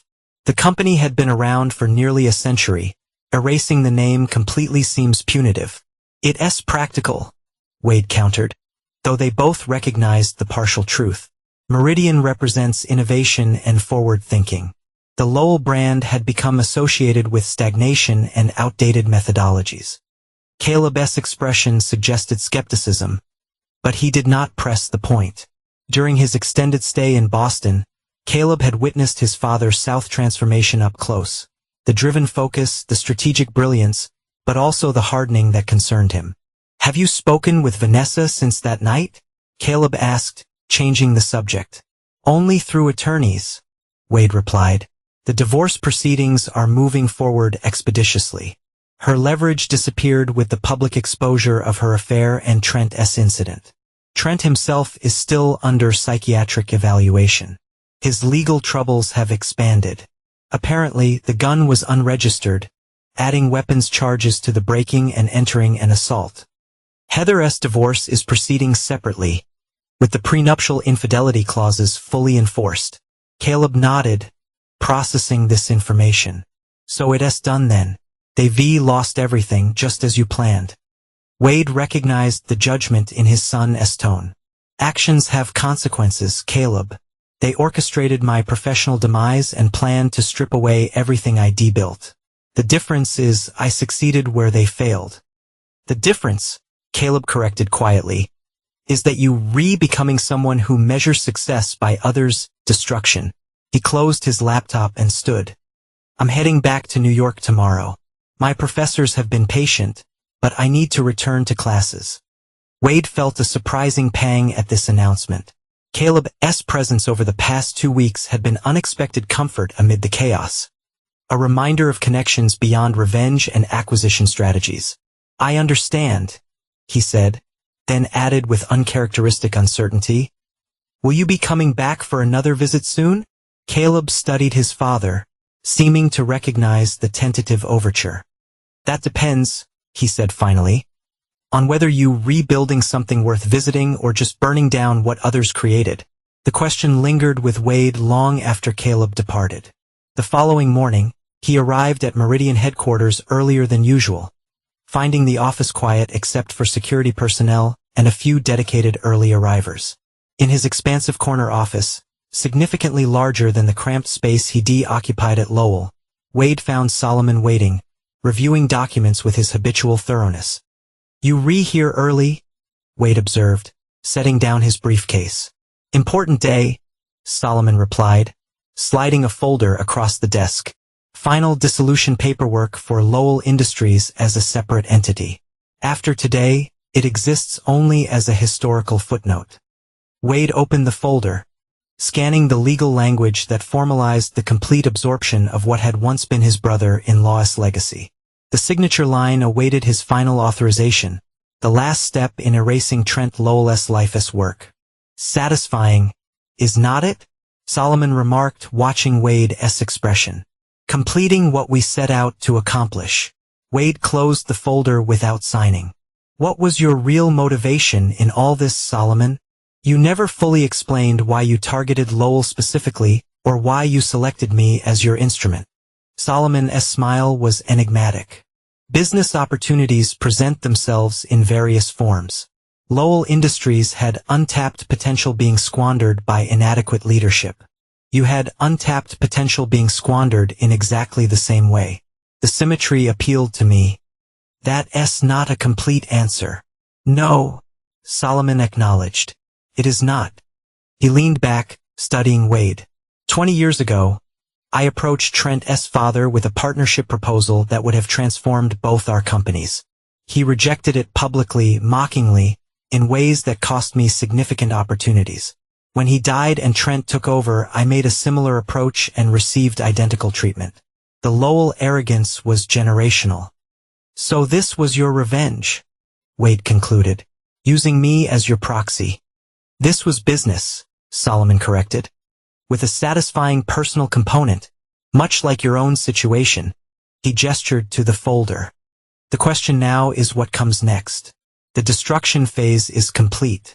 The building phase is where leaders are truly tested. The parallel to Caleb's concerns was not lost on Wade.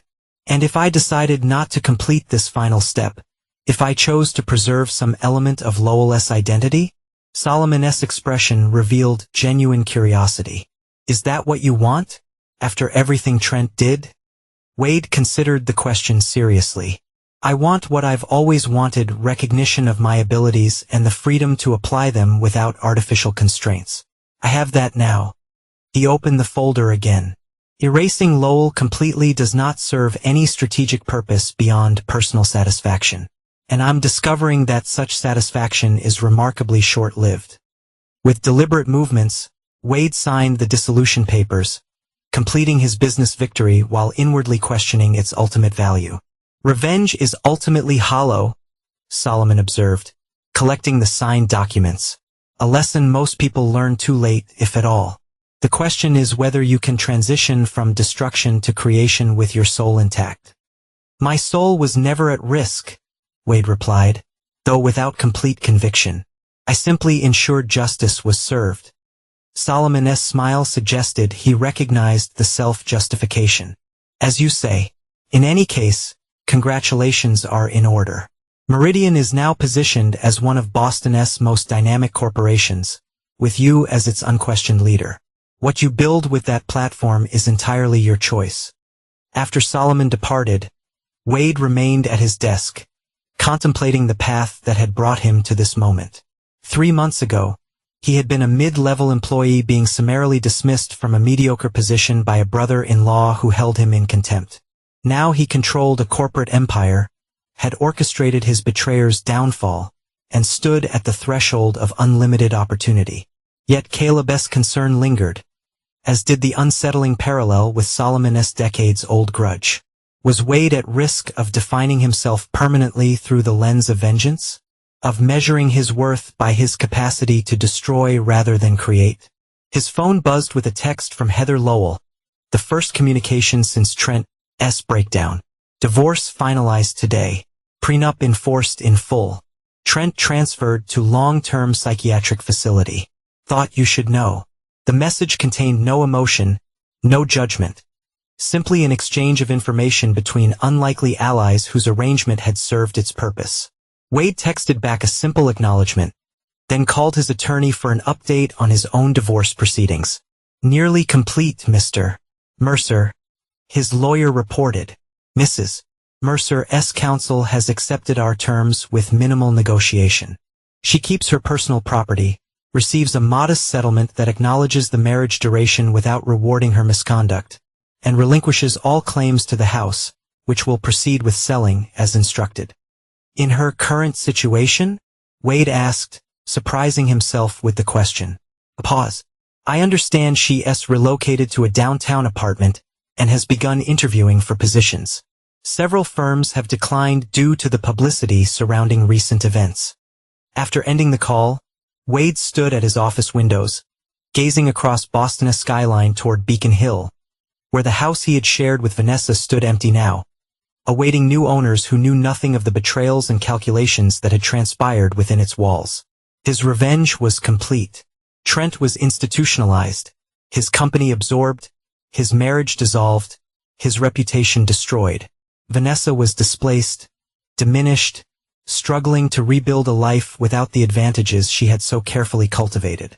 Heather had emerged relatively unscathed financially, but with her social standing inevitably altered by association with scandal. And Wade himself? He had wealth, power, professional respect, everything he had been denied before. Yet Caleb's assessment echoed persistently. Was he building something worth visiting or merely burning what others had created? That evening, instead of returning to his downtown apartment, Wade drove to the Boston Public Library, the place where, months earlier, he had begun plotting his methodical revenge. Now he sat surrounded by the accumulated wisdom of centuries, considering what meaningful construction might follow his campaign of strategic destruction. His phone buzzed with an email from Nadia. Leadership team selections complete for review. Integration proceeding ahead of schedule. Board extremely pleased with transition management. The professional machinery continued functioning perfectly, exactly as he had designed it.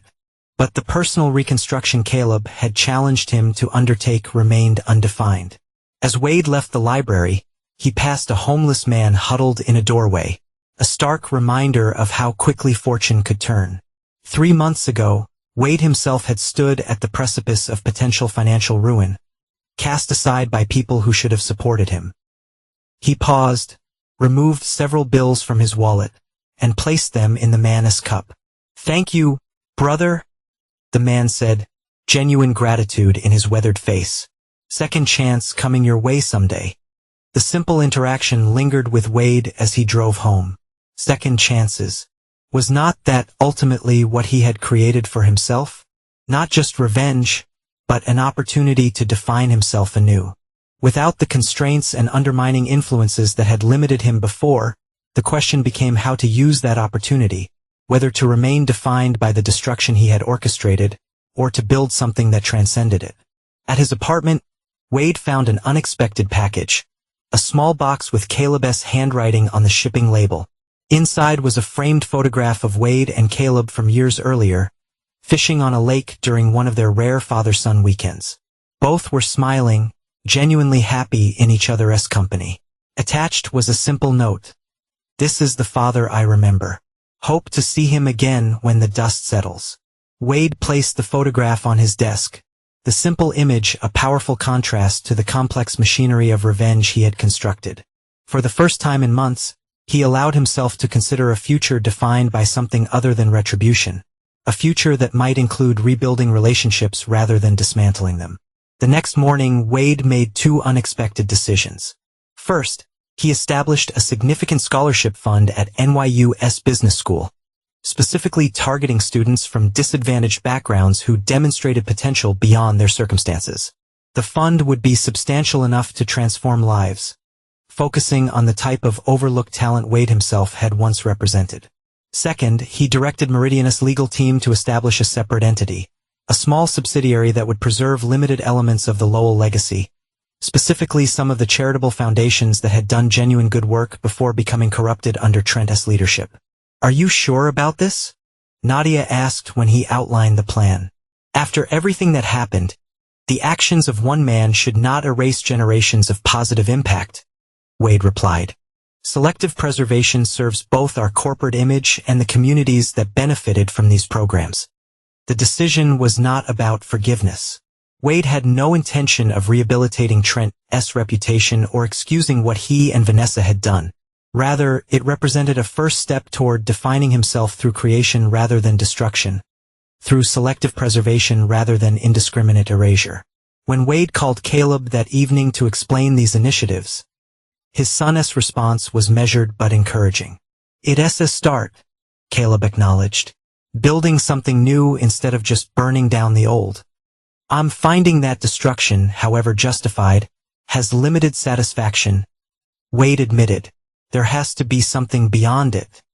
"Most people figure that out eventually," Caleb replied, "usually before orchestrating corporate takeovers and public humiliations, but everyone works at their own pace." The gentle teasing suggested a thawing in their relationship, a possibility of moving forward, rather than remaining trapped in judgment of past actions. "I'm thinking of coming to New York next weekend," Wade said. If you're not too busy with classes, perhaps we could spend some time together. I'd like that, Caleb agreed. Though fair warning, I might put you to work helping with my finance projects. Seems like you've developed some relevant experience lately. After the call ended, Wade stood at his apartment windows, watching darkness descend over Boston. The hunger for revenge that had driven him for months had been sated. Perhaps not completely, but substantially enough to allow new priorities to emerge. The empire he had built from the ashes of betrayal was solid and growing. The question now was whether he could find as much satisfaction in creation as he had in calculated destruction, and whether the man he had become in pursuit of justice could evolve into someone defined by more than his capacity for retribution. 6 months after the acquisition that had transformed both Meridian Technologies and Wade Mercer himself, Boston's business community gathered at the revitalized Innovation Center for the annual Economic Leadership Summit. As keynote speaker, Wade stood at the podium surveying faces that now regarded him with respect rather than dismissal, a transformation as complete as that of the companies he controlled.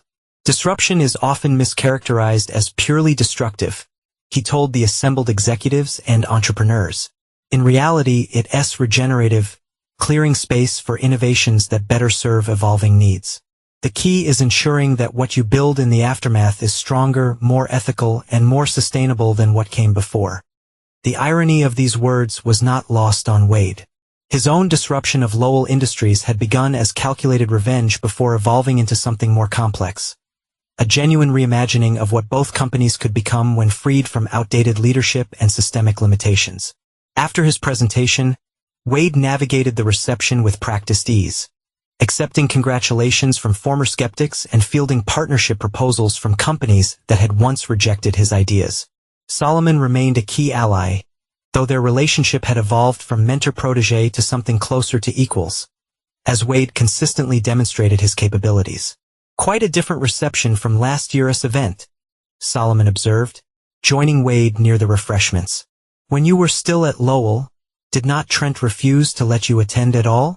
He claimed the invitation was for executive leadership only, Wade confirmed, though he brought his golf partner instead. Solomon nodded thoughtfully. Speaking of Trent, have you heard the latest? The psychiatric facility is recommending his release next month. Apparently, the medication regimen has stabilized his condition. Wade absorbed this information with surprising equanimity. 6 months earlier, news of Trent's potential release would have triggered immediate strategic calculations. How to counter any possible retaliation. How to ensure continued containment of potential threats.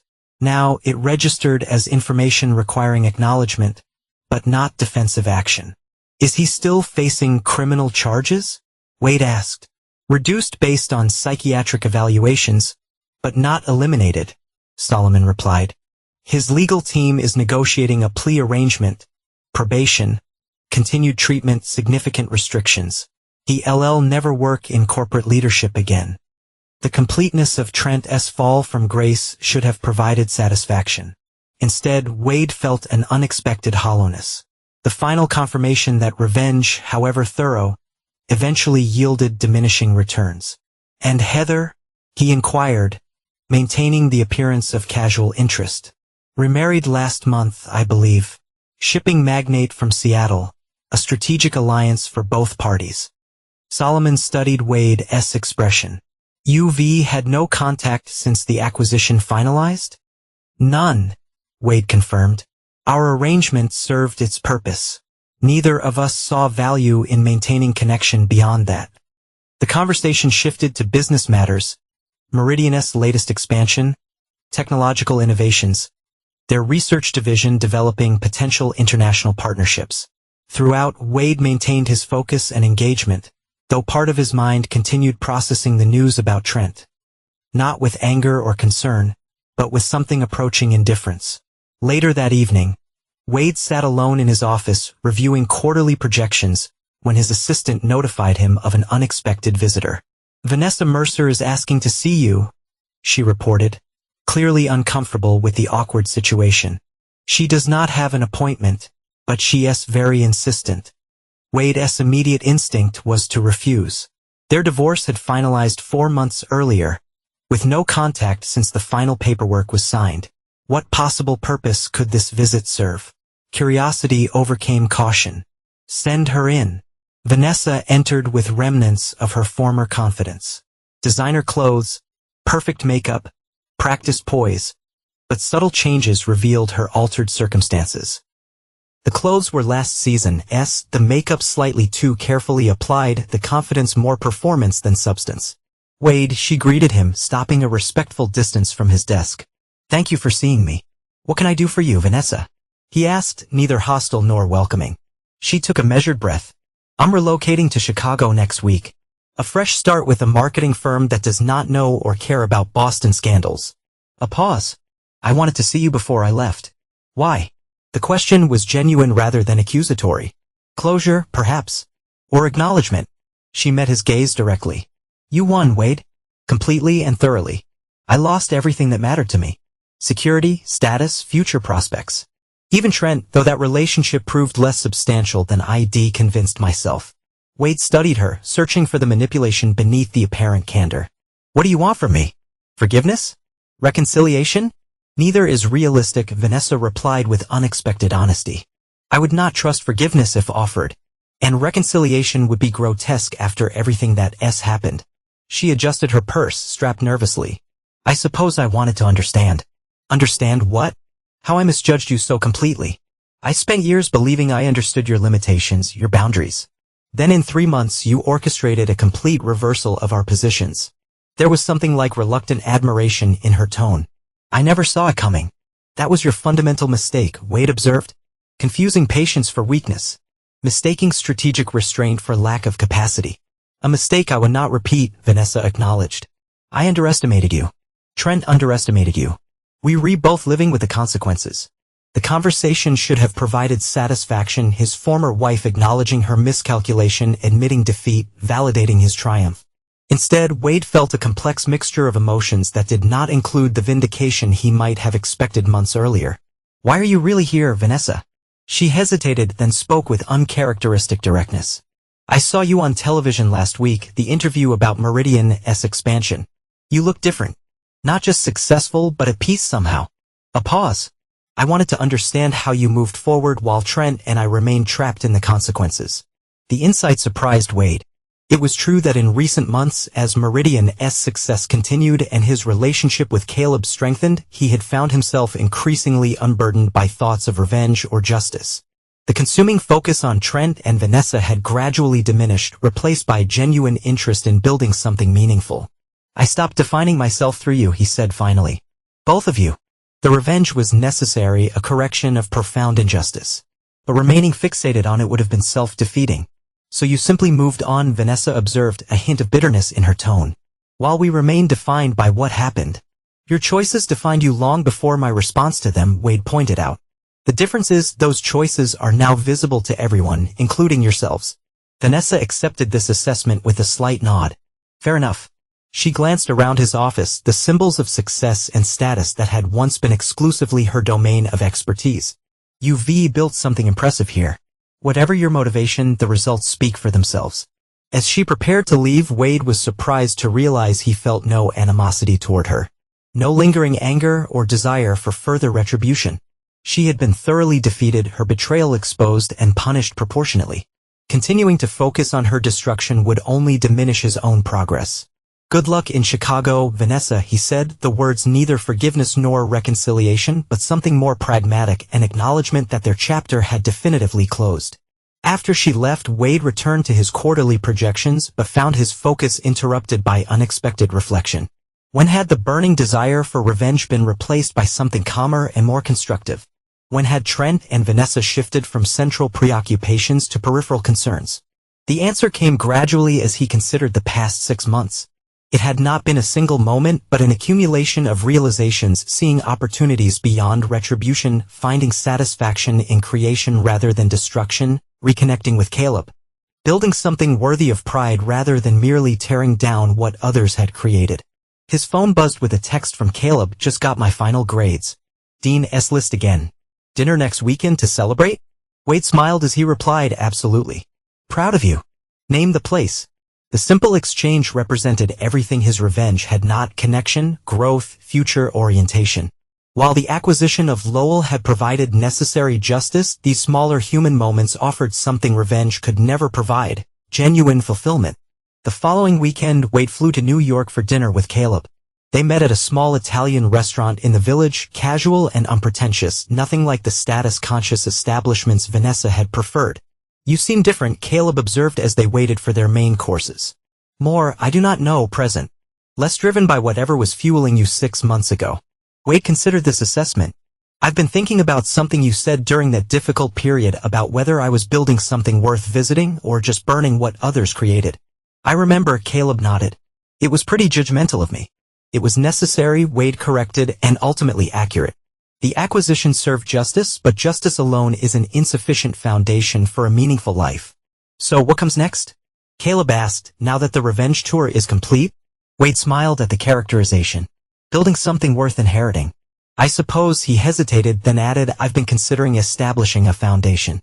Something separate from Meridian, but aligned with its resources, focusing on supporting overlooked talent, providing opportunities to people systematically excluded from traditional success pathways." "People like you were," Caleb noted. "Exactly. The scholarship fund was a start, but there's potential for something more comprehensive: mentorship programs, business incubation, targeted investments." Caleb studied his father with approving interest. "That sounds like something built to last, not just to prove a point." Later that evening, walking through Washington Square Park, Wade found himself truly content for perhaps the first time since the upheaval began. The rage that had fueled his methodical revenge had burned itself out, leaving not emptiness but space for new growth. His phone buzzed with a text: "Solomon, with an update on Meridian's latest acquisition target." Business continued. Evolution proceeded. Opportunities expanded.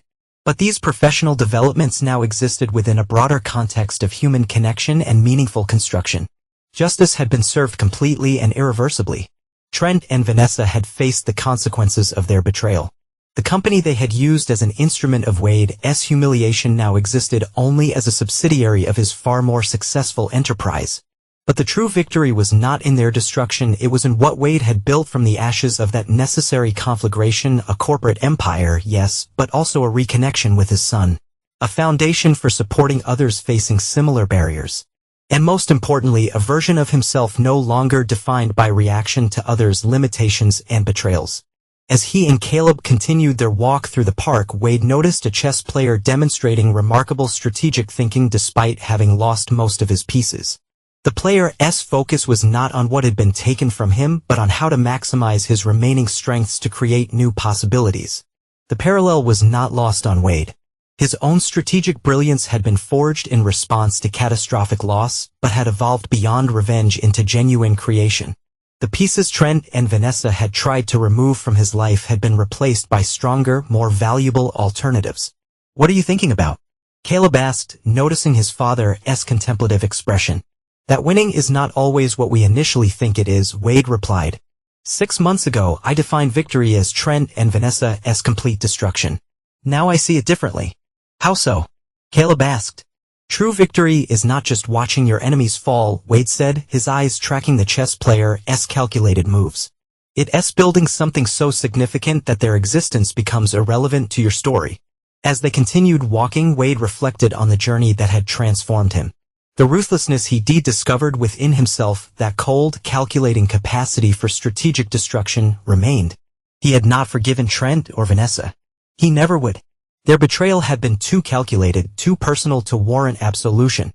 But he had transcended the need to define himself through their downfall. "I saw Vanessa recently," Wade mentioned casually. "She's moving to Chicago." Caleb's eyebrows rose in surprise. "How was that?" "Oddly anticlimactic," Wade admitted. "She wanted to understand how I moved forward while she remained trapped in the consequences." "And what did you tell her?" "The truth, that I stopped defining myself through her and Trent." Wade paused at a park bench, inviting his son to sit. "She seemed to think I simply moved on. But that's not quite accurate. I have not forgotten or forgiven. I've simply refused to remain confined by the boundaries of revenge." Caleb studied his father. "Is that what the foundation is about? Proving you more than your revenge?" "Partially," Wade acknowledged. "But it's also about recognizing patterns. Trent did not just underestimate me. He systematically excluded people with potential but without connections. The system is designed to keep certain people out regardless of their capabilities. I want to break that pattern. While still ensuring Trent and Vanessa never recover, Caleb noted perceptively. Wade's smile held no apology. I've instructed our legal team to maintain certain monitoring protocols. If either of them attempts to rebuild in Boston's business community, they'll find unexpected obstacles. It's not active destruction anymore. Just a standing insurance policy. Remind me never to cross you, Caleb said, half joking. You're the one person who never has to worry about that, Wade replied with genuine warmth. You challenged me when I needed it most, when revenge was consuming everything else. That took courage. As evening settled over the park, father and son made plans for Caleb's upcoming summer internship at Meridian, not in Wade's office, but in the innovation division where his finance skills could develop independently. The next morning, before returning to Boston, Wade received a call from Solomon. Interesting development, the older man began without preamble. Trent's release has been delayed another 3 months. Apparently, he had a significant setback when he learned about Meridian's newest acquisition, the Cambridge property development where his secret apartment was located. Is that so? Wade replied, his tone neutral though satisfaction flickered briefly. The building will be demolished next month for the new Meridian Innovation Campus, Solomon continued. Quite the symbolic gesture, though I'm sure that's merely coincidental in your planning. Wade did not bother denying the calculated symbolism. Progress requires clearing outdated structures. After ending the call, Wade checked his calendar, board meetings, strategic planning sessions, the foundation launch, and dinner with the governor next week. His empire continued expanding, built on the ashes of betrayal but no longer defined by it. On the flight back to Boston, Wade reviewed architectural plans for the Innovation Campus, a structure designed to nurture precisely the talent that traditional corporate hierarchies overlooked. The site of Trent and Vanessa's secret meetings would become a center for emerging business leaders from disadvantaged backgrounds. The poetry of this transformation was not accidental. Wade had not forgiven or forgotten.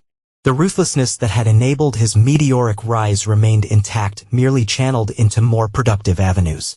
His betrayers would live with the consequences of their actions for the rest of their lives, their names erased from the institutions they had valued, their futures permanently diminished. But Wade himself had moved beyond mere retribution. The empire he had built from the ashes of betrayal now cast its own light, no longer dependent on the flames of revenge for illumination. As his plane descended toward Boston, Wade gazed at the skyline where Meridian's headquarters now dominated, a visible reminder that sometimes the most complete revenge is not destroying your enemies, but rendering them footnotes in the story of your ascension. He would never forgive those who had betrayed him, but he had refused to grant them the power to define his future. That was the final victory, not mercy but transcendence. Not forgiveness, but something far more devastating, indifference from a position of absolute triumph. 1 year to the day after the dinner party that had exposed Trent and Vanessa's betrayal, Wade stood at the podium of Meridian's new innovation campus, addressing the inaugural class of foundation scholars. 50 bright minds from backgrounds of limitation rather than privilege, each with potential that traditional systems had overlooked. From his position at the back of the auditorium, Caleb watched with quiet pride as his father outlined a vision of opportunity and excellence that would reshape Boston's business landscape for generations. Success is not inherited or granted, Wade told the attentive students. It's claimed through vision, determination, and the refusal to accept artificial limitations imposed by others.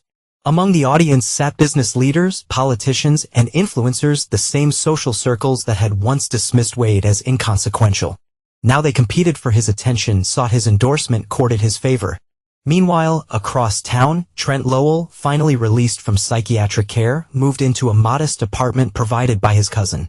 His attempts to secure even entry-level positions had been mysteriously thwarted, his family name now associated with scandal rather than prestige, his financial resources depleted by legal battles and divorce settlements. In Chicago, Vanessa struggled with the anonymous mediocrity of middle management at a marketing firm where her carefully cultivated Boston connections meant nothing. Her attempts to rebuild her social standing had faltered repeatedly, undermined by background checks and whispered warnings that seemed to materialize whenever opportunity appeared. Wade knew all this, not because he actively monitored their decline, but because information naturally flowed to those in positions of power. Their continued struggles registered as simple data points, confirmation that justice remained in effect without requiring his ongoing attention. After the ceremony, as Wade and Caleb walked through the campus that had risen from the ashes of betrayal, Caleb asked the question that had lingered between them. Are you satisfied now? With how everything turned out? Wade considered this thoughtfully, looking at the impressive structure around them, a physical manifestation of his vision built literally on the ground where his betrayers had plotted his downfall. Satisfaction implies an endpoint, he replied finally. What I've found is something different, momentum. The capacity to build without limits, to create without permissions, to define success on my own terms. He had not forgiven. The ruthlessness that had enabled his rise remained intact, cold and calculating when necessary. Trent and Vanessa would never recover from what he had done to them, and Wade had ensured their continued diminishment through subtle, nearly untraceable mechanisms. But his own story had expanded beyond the boundaries of revenge. The empire he had built now served purposes larger than retribution, though it had been forged in those unforgiving fires. So what's next? Caleb asked as they reached Wade's office with its commanding view of the Boston skyline. Wade smiled, genuine warmth replacing the cold calculation that had driven him during those critical 3 months of vengeance. Next, we built something they could never imagine because their vision was always limited by what they could take from others, while ours is defined by what we can create. He had not forgotten. He had not forgiven. But he had transcended. And that was the most complete revenge of all.